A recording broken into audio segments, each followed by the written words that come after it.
friends. My name is Janie J. I'm an author, a speaker, and encourager of women. I have been asked to share a book that I wrote last year. I've been asked to share parts of it with you. And I want to give you a little bit of background so you kind of understand a little bit more about the book. So for the last 3 or 4 years, I've been writing books to encourage women. That's kind of my platform. But I also, about 4 years ago, began a spiritual journey. And boy, oh boy, I did not know where it would lead. It started with intuition, trying to tap into my intuition. And at the time, I had kind of a crisis in my life. My former husband, we'd been married like 35 years, he suddenly left. And so I was trying to fix my life. It was pretty much in shambles. But I held on to my intuition, and it grew to deeper spirituality. And I was able to eventually tap into what I call my spirit guides for guidance. And you have to remember that I didn't grow up in a household that went to church all the time. I mean, I've been to church, Christian type church, but it's not something that's a core of my upbringing. So when I started communicating with spirit guides, I didn't really have any friends that I could talk to about that. You know, I didn't want my family to have me committed or something. So, but I did find one networking friend that knew about that, and she mentored me and was a coach. And so I didn't go totally bonkers.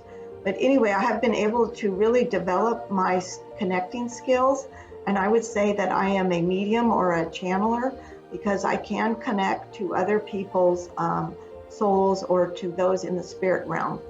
And what happened to me was last year, could hear, I thought they were spirit guides, but they said, Ascended Masters are going to tell you a book and you need to write it down. It's really important. It's your life's mission. And I was kind of like, well, I thought my mission was writing these women's books. And they go, no, that was just practice. So this is your real mission.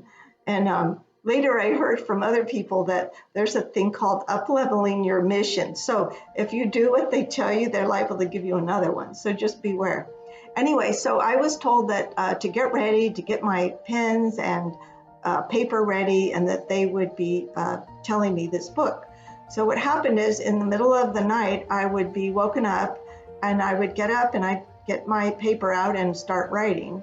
And I would often fall asleep in the chair, or I would write until, I couldn't keep up with the dictation, and then I would go back to bed. But later I would read it and it would actually make sense. So I got better at it, and the lessons, made more sense and so forth. And I could actually stay up long enough to transcribe a couple of lessons. And the lessons, I must say that when you get them, even though I'm writing it, it's kind of like I'm transcribing it or translating it, because it's from a feeling. It's a feeling, and I kind of get the words, and so I just go with it, and I don't pay too much attention to, like, if I spell it wrong or something like that. It's because I have to get the meaning right, and if you don't keep up, then you'll miss it. You'll miss the finishing the sentence. I would call it a very beginner level spiritual type book. It's a lot way easier to understand than, say, the Bible. It doesn't really refer to any specific religion or anything. In the book, I'll say God a lot, but that's just because that's the most common thing.